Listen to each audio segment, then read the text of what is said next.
Okay, welcome to our third podcast, Comics Karma. As you all know, I'm your host, Jon Pirincci. And, people must know that I'm already a comedian for, over 25 years. Actor, about the same time. Author of a book called What's a Little Wind, which I've been talking about in the other voice, other podcasts and things, and some of the voices. And a voiceover guy.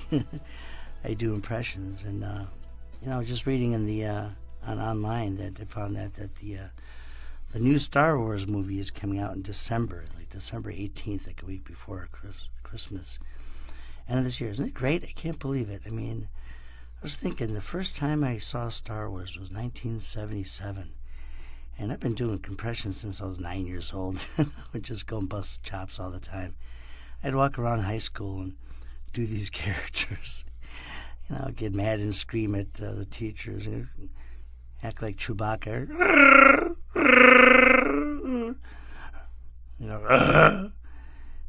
Go around and go up to students and go, hey, give me your lunch money. Hey, cut that out. And then a few years later, of course, Yoda came out, and I'd go up to some of my teachers and, hello, Miss Chambers, time for lunch? Oh, yes? You do not want homework. Oh. Of course, they would yell at me and say, John, stop that. Cut it out with those damn voices and those damn impression things. So, of course, I would go to school detention after that. But you know what? I had a few laughs. And now I just go and do this podcast talking to very funny and personable people who happen to be comedians, and they get to share how they made others laugh, learn, and live a very good life. A very special guest and a good friend I've known for over 10 years, and I haven't talked to him in, at least 3 or 4 years, because he's been traveling, and you may have seen him on the very popular show Bones, Desperate Housewives, ER, and even Castle. Castle's a great show. I actually did Castle last year. Played a mafia guy from the 1970s. Yes, it was a flashback scene. I had to go around and go, hey, how you doing? What's going on? Huh? Producer Lovey, the director, we had a good time. It was at Paramount Studios. It's pretty amazing. So we're going to welcome another very good, funny comedian and a good friend of mine, again, for many, many years. Please welcome Mr. Lenny Schmidt. Hey, you didn't tell me I had to be funny and personable. I thought it was an either-or deal. That's not in the paperwork, man. Well, you got to do both. Crap. Did I say crap on here? Yes, you can say crap. Just don't say the word. Yeah. Oh, all right. We got to go over their language guidelines on your podcast before I start. I didn't see the memo. It's funny. Yeah, exactly. So it's very cool to see you. Like I said, it's been many, many years since I've hung out with you and everything. We said 3 or 4 years in El Pollo Loco. Yeah, exactly. Where we saw each other. Yeah, like Pollo Loco, that's when I saw you. God, what was that? I don't know, 7, 8 years ago. It was a long time ago. I was feeding my kids because I'm a good father. That's where I take them, El Pollo Loco. Exactly. I love El Pollo Loco. I go there all the time. Pollo Loco is good food, man. It's good stuff, man. Chicken, Pollo Loco. How you doing, man? All right. Have some burritos. Have a salad. Me, Maria, come on. Yeah, I freaking love it, man. It's good stuff. But, I know you've been around for quite a long time, but you never really told me, Lenny, how you got started in comedy. How did that all start up? You know what? I started doing comedy after, I always thought about doing comedy. When I grew up, I always thought about it. I used to write down routines to go to middle school, and I would have a whole list of jokes I would do throughout the day. I'm like, and Dawn, I was made fun of this girl, Dawn. I always remember Dawn was like the butt of all my jokes. I would be like, make fun of Dawn. Third period, make fun of Dawn. Okay. And I would have all these things written down. I would check them off, like, all right. So I always wanted to be funny. And where it came from, really, I think, was I grew up with a great sense of humor. My mom had a phenomenal sense of humor, as did all my brothers. We didn't have the greatest. My mom, we didn't have the greatest upbringing. I mean, my mom had it hard. She raised 5 boys by herself. My dad was 5 boys. Yeah, my dad was a real bad. He was a bad drunk, man, and he died when they got divorced, and she got the guts to leave him with 5 kids. Wow. And the hardest I didn't even mention this. The hardest thing was we lived in the south side of Chicago in this house that was owned by my grandparents. It was my dad's parents. Mm-hmm. And when Chicago. when my mom kicked my dad out, my grandfather kicked us out. So we were home. My mom and my 4 brothers, we were all homeless. We lived in the south side of Chicago with nowhere to go. Oh my god! And we lived in a car. I mean, it was really messed up. So south side of Chicago. I mean, we went through some bad stuff. But the reason, get back to the comedy thing, my mom always had a great sense of humor about everything. She would make fun of the crappy things that happened, no matter how bad things were. My mom could always find a way to make fun of it. And she was a huge. She loved old comedy albums. She listened to all that old. Flip Wilson, she was a huge fan of Flip Wilson and Bob Newhart. Yeah. So I grew up listening to Richard Pryor when I was a kid. My mom was and my mom was always, she had a real hip taste in comedy too. You know what I mean? So she would listen to a lot of stuff that was really hip. So I got educated early at a really cool age at some great comedy, but I didn't start doing it. I didn't put it into fruition, if that's the right phrase. I didn't put it until in '86. I had moved to LA after just out of high school. I was in the restaurant business. You moved here that long ago? Yeah. I didn't know that. I went back to Chicago after. Okay. I went back because I started comedy in '86, and it was right. I saw Kinnison live at the Comedy Store, and I started. I saw him at Yuck Yucks in Rochester, New York. Yeah. I saw Sam I started doing comedy a week later. Yeah. Yeah. So and then I eventually moved back to Chicago. I lived on the road all through the '80s, late '80s and the '90s. Okay. I worked the road, and I went back to Chicago and studied improv. So I studied improv in Chicago, and then ended up back here in LA in '99 with my wife, who I studied improv with in Chicago. Okay. So that's where I started. It came from a family thing. My brother is still the funniest person in my family.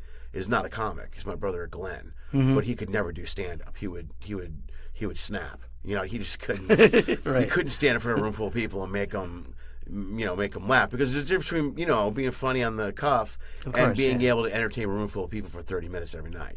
Of course. So my brother, I just learned to market that into a skill and make money from it. So, but I think it always came from, and the one thing I can say about myself as a comic is this: the act I do now is exactly the act I set out to do 27 years ago when I started.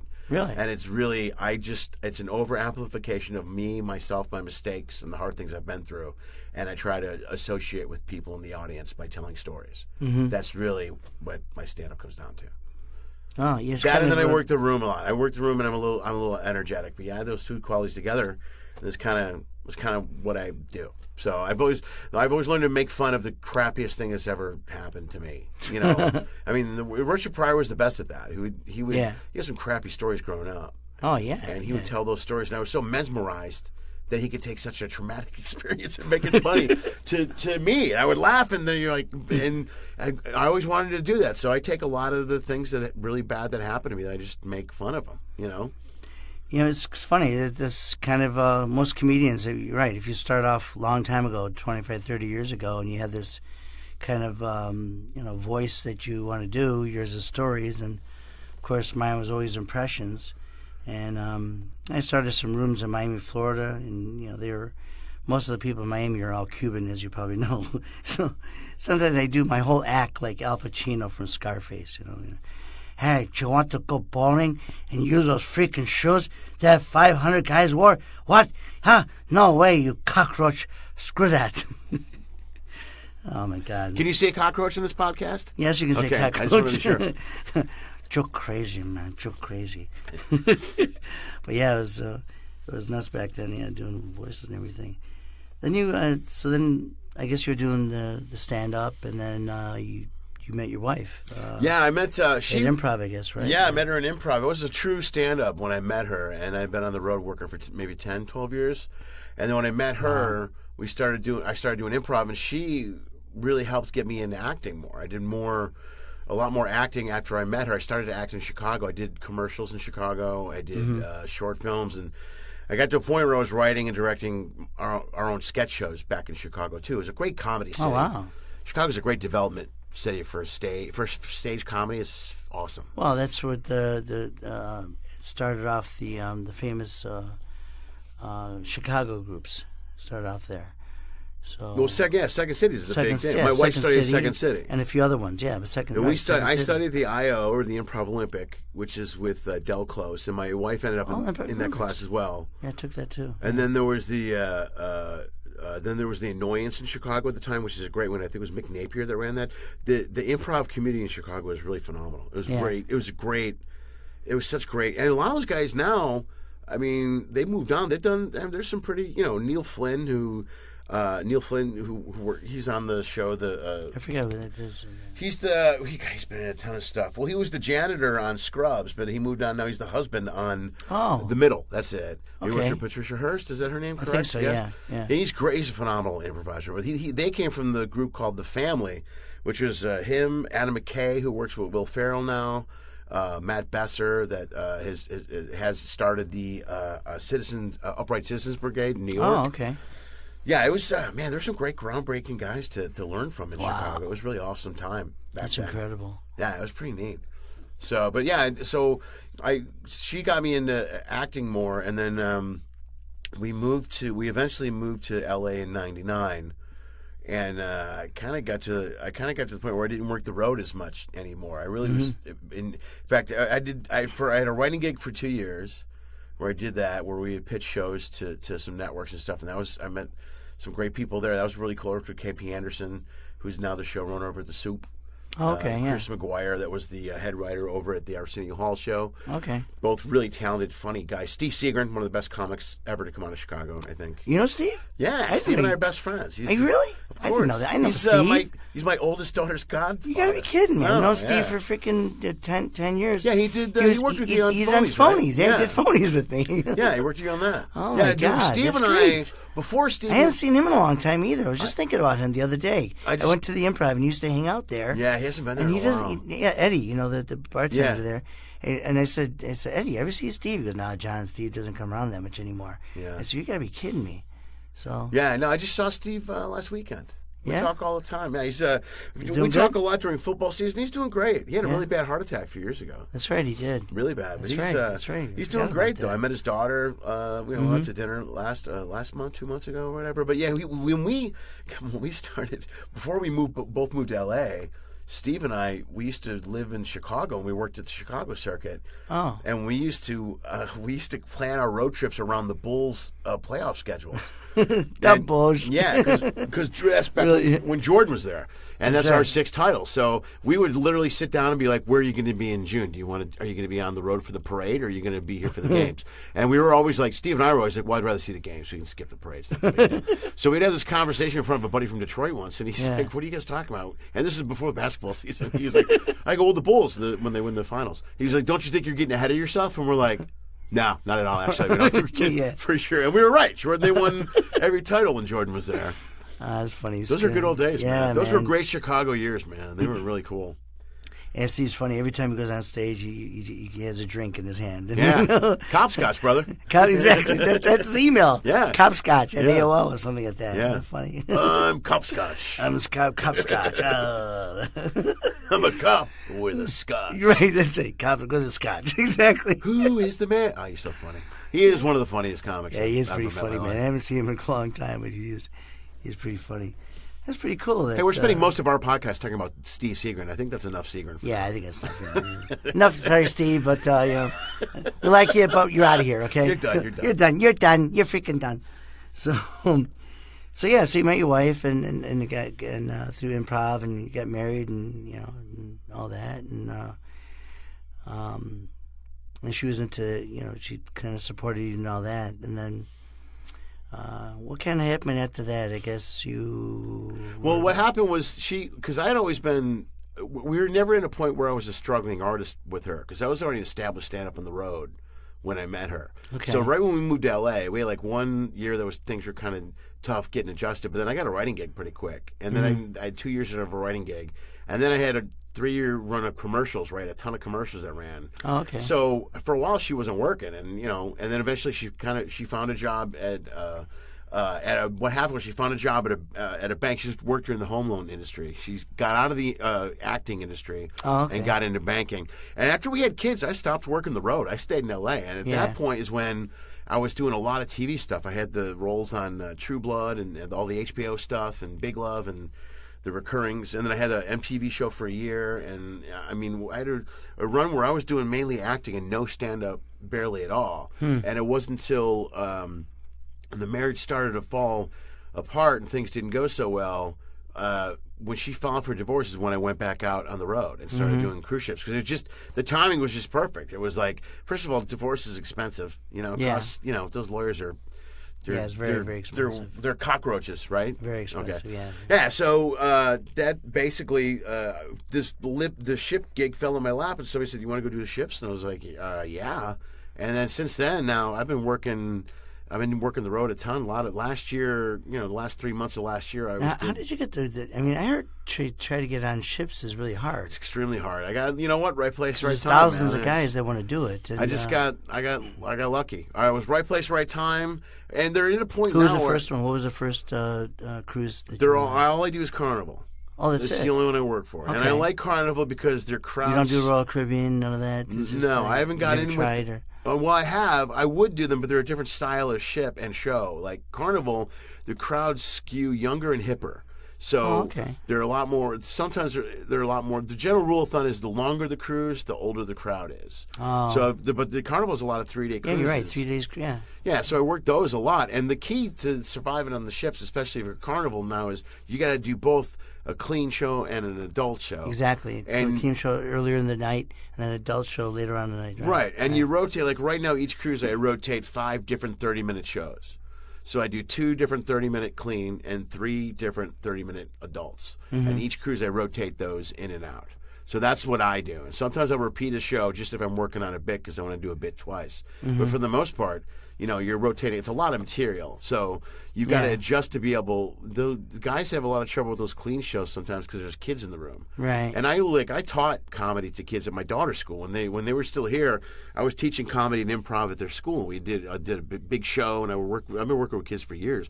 So with kids in the room, so it's good. So you're used to it. Then, I have no problem doing a clean show. I like clean comedy, anyways. To be honest with you, better than dirty. Yeah, I like either or, man. Dirty. That House, Seinfeld, and the Cosby thing, and I'm old school. Cosby, he's great. Clean example right now. Yeah. That's a great. Well, the old Cosby, right. From 1970s and 80s, not the Cosby now. So apparently that Cosby in the 70s and 80s was packing too. Apparently too. Yeah, we didn't know. Oh, it's funny. Speaking of comedy, I remember opening for Andrew Dice Clay before he was Andrew Dice Clay. Yeah. When you're talking many years ago. Was he going by Silverstein, or was he? I think so, yeah. I'm pretty sure he was going by Silverstein. I'm pretty sure, yeah. And I still see him. I remember it was like 86, 87, something like that. And I'm opening for him, and he started doing the whole thing. Oh, let me tell you this, but I'm not sure if he had the old leather jacket and that whole thing, but it's still funny. I remember him, good old Andrew Dice Clay. Oh, it's funny how they started. I remember following him in the Comedy Store when I moved to L.A. in '89. It was 89 or 90, right around there, and it was at the heat of him being Dice. He was already in. It was after Sam was big. Yeah, it was huge. So huge. He goes up before me in the original room, and then I have to go up after him, and it was just a nightmare. It was not. I mean, I've been doing comedy about a year or two. Yeah, it was I not can imagine. It was really ugly. Apparently, he's a regular at the Comedy Store, is what it hurts. He hangs. He hangs out there too. Or was hanging at the that's right. You were used to. Yeah, he lives over that way. That's right. So you went through that. You went through, through the divorce. You were kind of mentioning a little bit about that, and the divorce rocked my world, bro. Because I had totally gotten to a pretty comfortable point where I'm like, I figured I really thought it was like stand up was behind me. I thought I'm gonna be an actor. That was my goal, was to move into acting more and be here for the kids and all that stuff. And then when the divorce came, everything got turned upside down, like completely. Yeah. So everything I thought was real was gone, within a week. And I had a huge problem with it. I mean, I couldn't sleep. I was a mess for a long time. Yeah, I can imagine. I mean, and that pain, the pain was just so hard. And that's when I really started getting into I went to a lot of therapy, man, and I really started to study and focus on a couple of things. One is I read The Power of Now, which is a pretty good book, but I also got involved in something that was called the Sedona Method, which is a way to deal with internal pain that you go through in life, emotional pain, and how to handle it. And it's not how it's done about ignoring it or anything like that. It's about learning as a human being, you're going to feel pain sometimes. It happens. You know, you're going to have this pain. You have to acknowledge that pain. You have to embrace that pain. Right. And then you have to let that pain go. It, and you got to let this naturally flow its course through you. So many people stay miserable for years over something, and they hang on to something, but it's really their choice to stay miserable. Right. And it's not to belittle the pain they're in, but if you can make a conscious decision to let that pain go, you can actually do that. Right. You know, and that's part of the Sedona Method. You let it go and you move on. Everything's about letting it go and moving on. Letting go is so important, man. You know, living in the now or being in the moment or living day by day has to do with letting pain go just as much as not expecting certain things out of your day. Do you know what I mean? Right. Like certain people get frustrated. That's why people get so mad on the freeway. They're running late. Well, you know, it's one of the dumbest things in the world to do. I used to do it all the time is to yell at traffic, dude, because they're not moving. They're not going anywhere. You know what I mean? I mean, you're late. Deal with it. Just relax and turn up the radio. It's true. Yeah, I got stuck in traffic last night, you know. And I said a few words, but nothing like I used to. More mellow now, you know. Say, get out of the way. Okay. Yeah. All right. Yeah. But, I play that. Mellow it out a lot, you know. Yeah, you get age does that to you too, bro. You get it's true, man. It's like, oh my God. And the yelling doesn't get you anywhere. It doesn't get you anywhere. It just gets you worked up and angry, and it doesn't help your physiological makeup either. Because now your heart's worked up and your blood's worked up, and all why? Because you're sitting in a car. That's the dumbest thing in the world. You know what I mean? Yeah, it is. So true. So that was kind of the emotional part of what you went through. Then, wow, you told me that you had, this is pretty serious, you had health issues and brain cancer? Oh, no, not brain. Not brain cancer. I got hurt shooting an episode of Bones. And I got a contusion, a multiple. That's what. Okay. Yeah, like a concussion, or not contusion. It was a concussion. It was like a major. It was a really bad. They called it the hemo. I can't remember what the hell it's called, but I got injured really bad on Bones. There were some stunts involved in the episode of Bones I was in, and one of the stunts was at the end of the episode. David kicks in the door and shoots me, and I'm all loaded up with the fake blood and ready to go. And they go, well, let's walk through it. And I'm like, all right. Now I had a stunt guy there that was available to do my stunts if I needed him. And I was the whole episode. I was like, no, I'll do them. I did everything. I ran through a shelf. I did a lot of crap. I banged myself up a little bit. It wasn't major, but one of them was I get shot and I'm supposed to fall backwards when he shoots me. So when they do this, you're surrounded by people and they throw a mat under you so you can throw them. So David, we go, let's walk through it. Fine. So David kicks in the door, points at me. I throw myself backwards, and I hear somebody scream, "No!" And I'm like, I have no idea who's yelling or why. And I hit the ground, and he forgot to throw the mat. Oh, no. So my head just slams into the concrete. Oh, man. Concrete. And I laid there, and I remember Ian Toynton was the director for that episode, who also was one of the exec producers of the show, or one of the producers of the show. Oh, and he's got an English guy, and all I remember, the entire studio. What's going on? No, it was dead silent. And all you heard was him go, Lenny! He just goes, "Oh, Lord." That's it. That's all I heard. In the distance was him going, "Oh, Lord." And I sat up, and he comes out, he's like, "Are you all right?" And I go, yeah. I can't believe it. Do that. Oh, no. And the new guy was like, "I apologize. I'm sorry," and blah, blah, blah. But I finished the shoot. And I left that night, and I had to go to the airport and fly right to Chicago because my mother-in-law passed away that weekend. So I flew to Chicago, and after 2-3, and my kids were there with my ex at the time. We were still married, and they were living in L.A., but they were back for vacation. Yeah. And unfortunately, my mother-in-law passed away during the vacation. Oh. And while I was there, I was just lightheaded. I didn't feel good, man. I was out of it. And I was like, man, I don't feel good. And I went to the hospital, and they ran an X-ray, and so you told them to take you to the hospital? I had to, yeah. We were at the mall with my ex and my kids, and I said to my ex, and I go, I gotta go to the hospital. I don't feel. This is like what, a few hours later or something? This was 3 days later. 3 days later. Yeah, Jeez. It was 3 days later, and I was walking around. Apparently, the concussion was so bad that my head was filling up with blood. So when they brought me into the hospital, they had they ran the CAT scan, and I'm laying in a bed, and then all of a sudden, like 8 people run in and start hooking me up to stuff. Like, and there's panic, and I'm like, what's going on? And they go, we have to prep you for surgery right away. You got to go in. You have this, your brain's swelling. There's blood. If we don't do it, there's going to be brain damage. And I'm like, oh, that's not good. And my kids are freaking out because they just spent 2 weeks in the hospital with their grandmother, who was in a hospital strapped up to the very same hospital, hooked up to machines, and then suddenly, and then she died. Now these guys come in and hook me up to machines, and my kids were really young at the time. It was a very scary moment for my daughters, and so I talked. I was like, well, do we have to do surgery? And the doctor was like, and everyone was there, and they go, well, we're going to monitor you on an hourly basis. And if it doesn't reverse or the swelling doesn't go down immediately, we're going to have to go in there tonight and at least drill some holes in your skull. Oh, my God. And I go, all right. So after an hour, they go, well, the swelling has stopped. And another hour, they said the swelling still stops. And another hour later, they're like, it's starting to come down. And I go, okay, good. So they left me. I stayed in the hospital for like a day or two for surveillance. But they didn't have to have surgery. So, and the doctor, and I saw a great brain doctor. I saw this guy that was really, in the long run, I was fine. But man, it was like a serious thing. You really thought it was a serious. Yeah, I had a terrible headache for 6 months. I'm not kidding you. I mean, it was a major, for months, man. My head was killing me. I mean, it was really painful.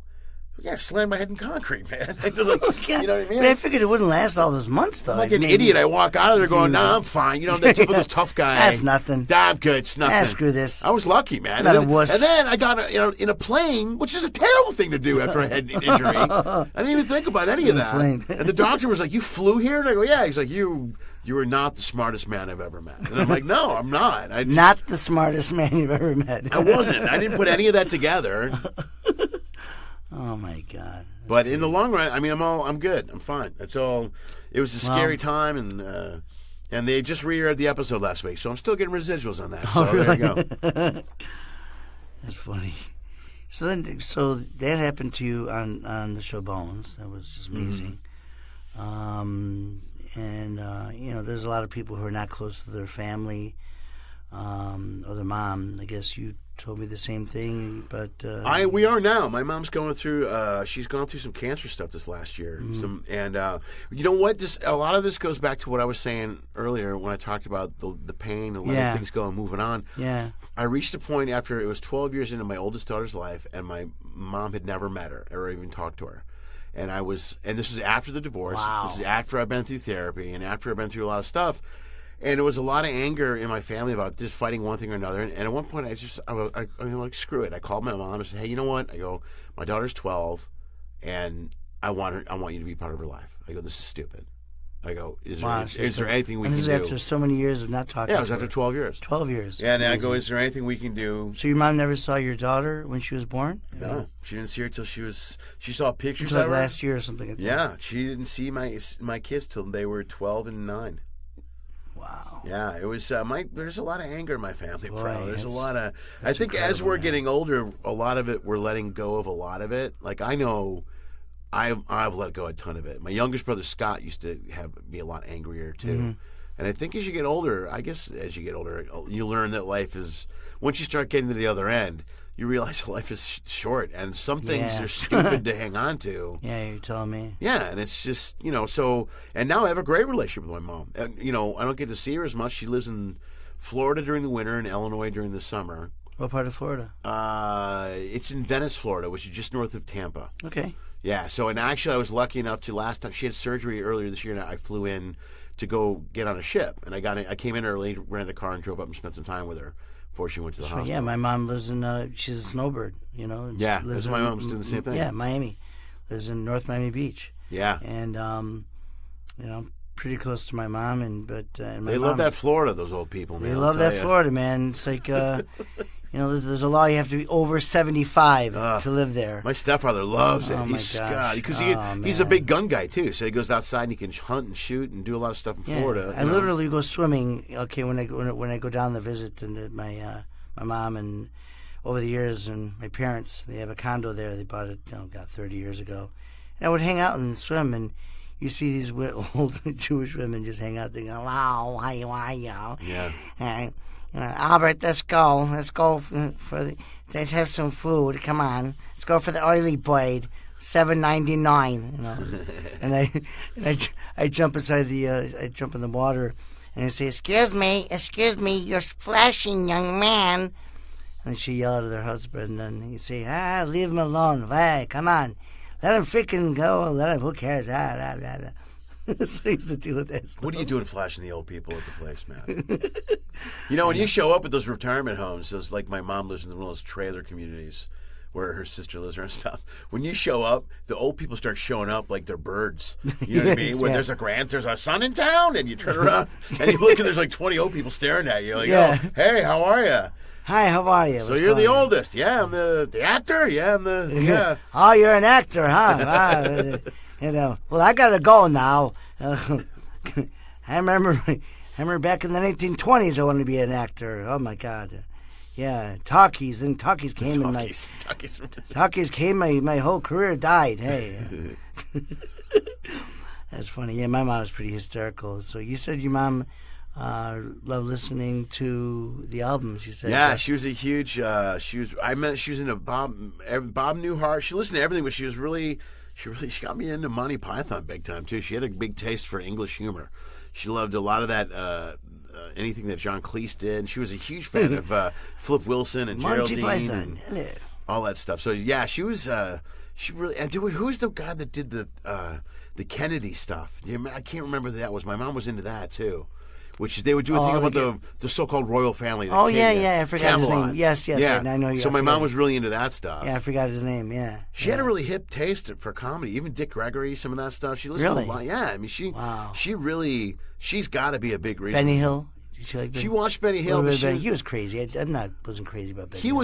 He was a lot more... Too much. Like, Three Stooges slapstick. Yeah. You know, but she was really into... all the John Cleese stuff and the two Ronnies was a couple of guys who were really good. They did a lot of edgy stuff, and they're just a weird show. Monty Python and all the Monty Python. I used to love Monty Python. Wow, they were great, man. She really got me into all that stuff. But she had a good taste for all that stuff, man. That's it was cool, man. And she was also a big Elvis fan. On top of that. Thank you very much. Yeah. All right, here we go. This is for Lenny's mom. Hello, time to go. Come on, have a sip. Have a laugh on me. So yeah, like your mom and my mom influenced me, and she still makes me laugh. I mean, God, she's older now in her 80s, and I talk to her, and she cracks me up. It's amazing. Yeah, it's like, yes, Mom, that's where I got it from. But everyone thinks that being an actor is great and all that, and having fame and fortune. But when I moved out here about 1998, I came from Miami, and I was moving out here. My friend, I was introduced to a guy named Xavier, and we used to call him X. And he said, "Hey John, I'm moving out to L.A. You're moving out to L.A. too?" I said, "Yeah, so let's be roommates." I go, "Really?" Okay, and this guy was pretty connected. He knew everybody, and he was a producer, and he was a major actor, and top shows. He played on General Hospital and top movies and things like that. And he had money and he had women, and we lived together for about 2 years. And Lenny, he was the nicest guy. It was cool to hang out with him until he drank. And I tell you that he would just turn into a freaking creature. I mean, he threw up, and he had ulcers, like in the middle, like 2, 3, 4 times a day. Blech, blech. Then I found out I caught him with drugs, cocaine. He smoked, and he just didn't care. It's like, X, why don't you take care of yourself, man? Oh, shut up! I'm having a drink. Having a drink, and then the next day we'd hang out, and he wouldn't be drinking. And he'd be like, so cool. Hey, John, let's go get something to eat and all that stuff. Just a really nicest guy, And then he says, "Hey, John, let me show you some pictures of me back about 20 years ago." Now, I remember this is like 1988 back then for him. And I saw him, and I said, "Come on, is this really you?" He goes, "Yeah." So he was really thin, and he rode his bike 20 miles a week from the Valley to Santa Monica and back, like 20, 30, 40 miles at a time. Amazing. And I said, oh, my God, why don't you get back to it? And he tried to get back to it, and he just couldn't. Finally, he ended up taking money from people, and he lied, and he took money from me. We tried to start a production company called Event United. And the word got around that he was just not treating people good. He wasn't treating me good. And I said, you know what? I need to get out of this negativity. I need to get away from the drugs and the alcohol and all that kind of thing. And I said, you know what? I'm out of here. I moved. He ended up living with some other guy. Then I found out that he just couldn't handle it anymore. He wasn't close to his parents or anything like that, too. His mom, passed away. His dad was cheating and so on, all that. I finally moved back to Miami, and didn't talk to him for many, many years. I called a friend of mine, Wes. I said, hey, have you heard from Xavier? He goes, you didn't hear? I go, no. He goes, he passed away. Really? How? Well, he had kidney failure. I said, well, there you go. Yeah, that's the drinking and the drugs and it's the drinking. It's how my dad died, man. And all that. It's like your dad, and the thing that I learned over the years is that my mom told me this, and your probably mom thinks the same thing, and said you can have all the fame, all the money and fame in the world. You could have the women, you can have the going out and have all these great things that happen to you and make them happen and all that. But, your health is wealth. That's the key. If you don't have health, you could have $8 billion in the bank. But if you don't take care of yourself, you only got one body, one mind. Who cares? Well, I'm broke both ways then, because I'm not in the greatest shape in the world. Well, you don't look bad. I've seen worse. I didn't eat well this week, man. You've seen I worse. ate a lot of pizza and drank a lot of vodka this week. It was a cruise ship, though.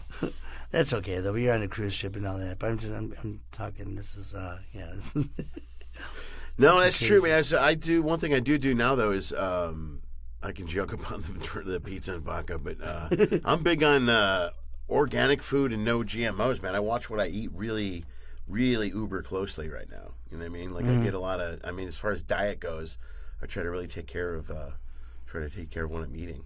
Yeah, there's a lot of crap out there, man. Yeah, there is. Yeah, it's true. I got to watch. Listen, I cheat. I do the Jack in the Box. I do the pizzas.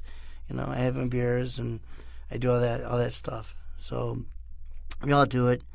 You just got to do it, and we don't go crazy with it. My brother's a doctor, and you know what he said to me? He says, John, you can eat whatever you want. Just cut it in half. And cut it in half and just do it in moderation. It's really. My doctor told me I shouldn't have more than a drink a day, and I said, "What if I didn't drink for 2 weeks and saved it all up and had 14 drinks one night?" And he said no. Apparently that doesn't work. No. It doesn't seem fair. Oh my gosh, I know. So now going on to.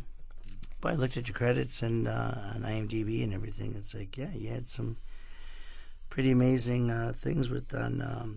Do you have any cool stories about working on, Desperate Housewives and True Blood, Veronica Mars, Castle? Man, you know what? I've been very blessed, man. Like I had mentioned, I can look back at all of my roles that I've done, and there's not one thing I think to myself, God, I wish I never did that, or I'm so embarrassed about it. You know what I mean? Because as an actor.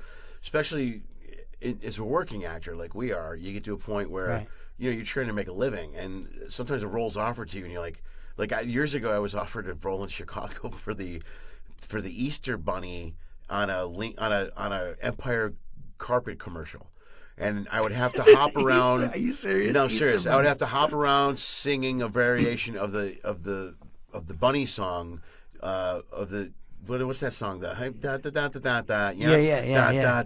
But wear a bunny costume. Yeah. So I was up for this part. It was between me and another guy, and the whole time I was like, please, I don't want this part. I really don't want this part.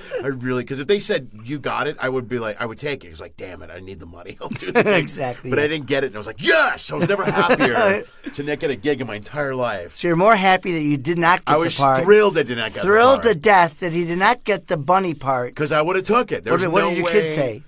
There were no kids at this point. It was just the wife who made it easier. Okay, I was gonna say. And now the kids, say, Daddy, why don't you do the bunny thing? Why don't you do the bunny? They want me to do something. Everything I do, I'm either a villain, a bad guy, or I play more times than not a lazy cop. Like I was in Southland for a few episodes where I was a really bad cop. And my oldest daughter's like, why can't you be a hero? And I'm like, well, because lazy guys pay money for me right now. That's why. And if they're going to pay Daddy to be lazy on TV and eat a lot of food and fall asleep and yell, then Daddy's going to eat a lot of food and fall asleep and yell on TV. Can you imagine getting paid for being lazy, eating food, and falling asleep? Yeah, I'll do it. Oh, my God. Take it. Take it. Oh, but then all right. Well, this is a quick story. I think when we shot Southland, we shot at a place called The Jungle. They shot that on location in L.A. And the DP for the show was this crazy surfer dude. They were using red cameras at the time, where they would shoot something, and there were red cameras everywhere. So they shot everything in real time, and they would tell you not to worry about swearing or anything like that. They would just edit out later. So it was about as raw as he could possibly be in a shoot. So we were shooting in The Jungle, which is a bad part of L.A. where we go, and they pay actual gang members to be extras in the show. And where's The Jungle? It's Compton or something? It's north of Compton. It's just south of the city off of Washington. I don't know where it's at. If you say The Jungle to somebody that shoots, they know. It's in a really bad area of East LA or South LA, like around there. But every episode we did a riot scene where I shot a kid, and then they rush us and they attack us and all stuff. So, and there's so much energy that me and all the other actors would be standing around. You're so jacked up after every shot. Right. But after lunch, we come back, and I'm dressed up in cop gear with the bullet vest and stuff.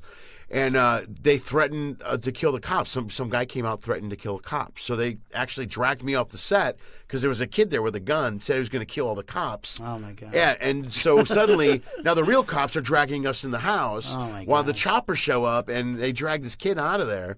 And they go, they're going to kill the cops. And I'm like, I'm dressed as a cop. I need to go hide somewhere because I'm not a cop. Exactly. So, but it was an intense shoot, man. It was such an intense It was an intense shoot because it was. Was that 2 years ago? You said that one was that was the year. No, that was longer.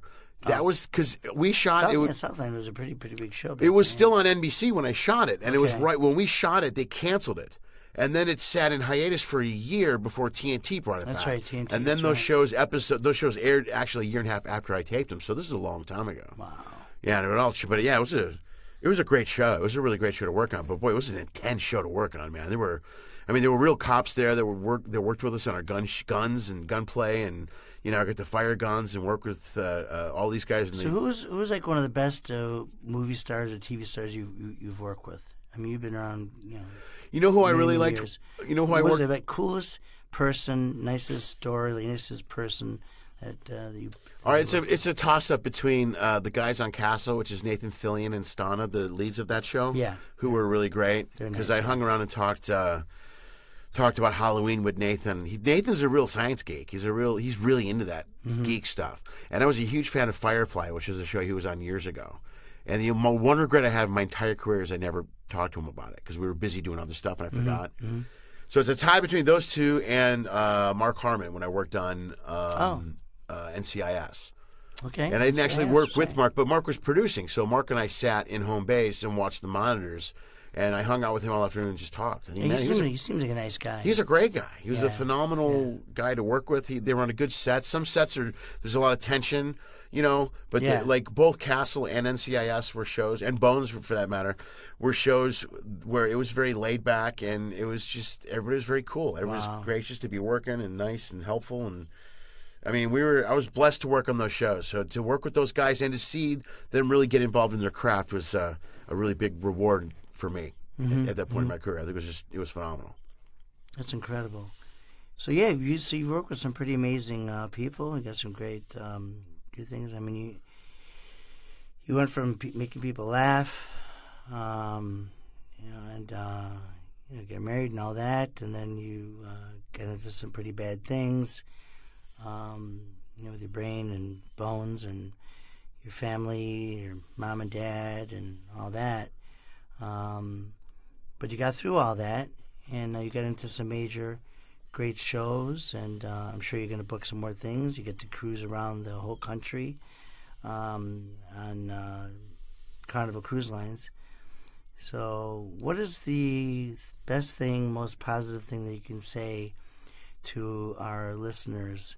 I know you have a blog that you do called the Transition Blog. Transition Time. Transition Time? Right. Okay. And one of the best things you said on there, and to me, is go day by day and enjoy the ride. Right. Yeah, the Transition Time blog, it kind of looks at the heavy transitions we go through in life. Where can you find that? On your website, right? Yeah, LennySchmidt.com. If you go to LennySchmidt.com, it's right there on my website, and then it says Transition Time.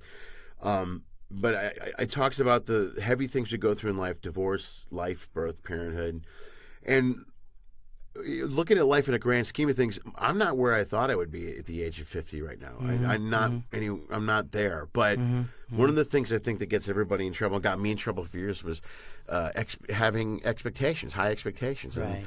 And it's okay to try to get somewhere and get ahead and have goals. But if your life revolves around expectations and falling short of those expectations, you're going to be miserable for the rest of your life, because everybody's trying to get somewhere. It's a good point. So you're right. If you look at the grand scheme of things, I'm really lucky right now. I have a great life, man. I get to work on cruise ships. I get to work on TV shows. I get to do auditions.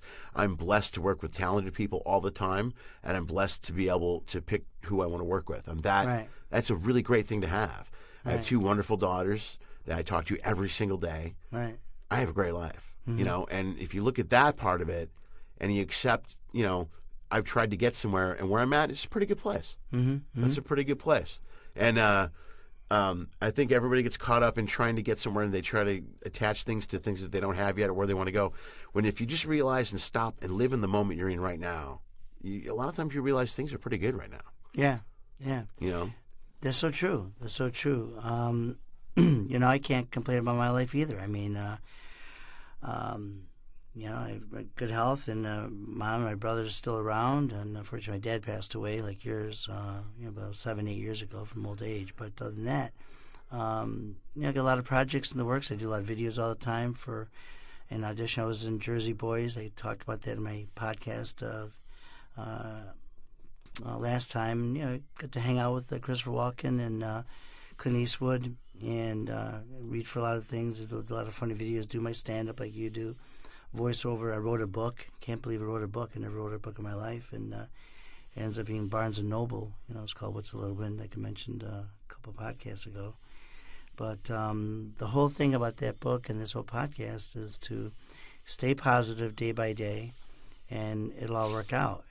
It's all in the perspective of life, right? Right, yeah, exactly. Absolutely.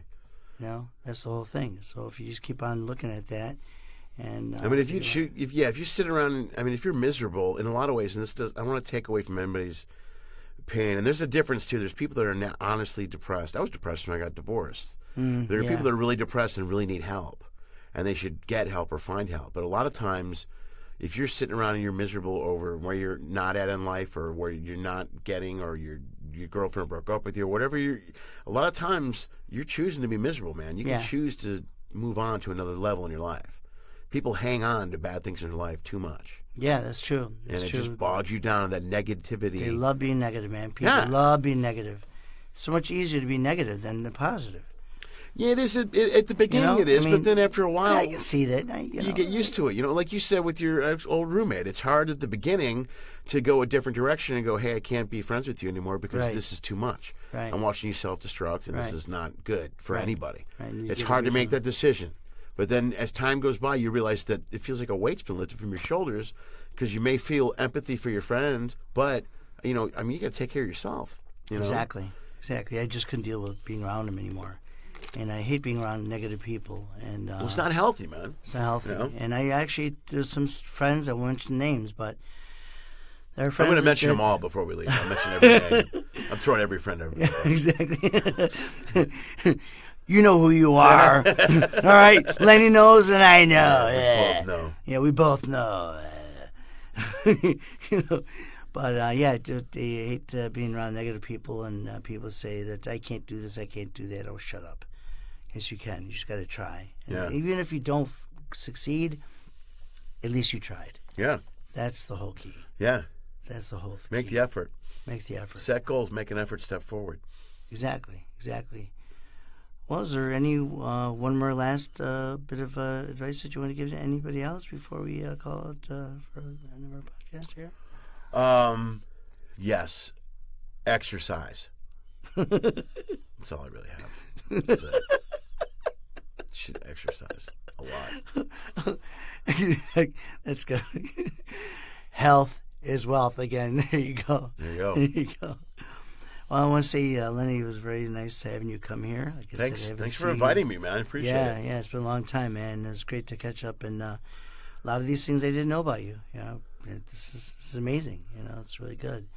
So I hope everybody had a great time listening. The whole thing, concept of me being here and Comics Karma is for everyone to laugh when you can, learn from others, and live the life you want. You only have just one life. So thanks again. Have a great time. I had a great time. I hope you have next time. Come by again. Thanks again to Lenny Schmidt. And we will see all of you next week. Thanks.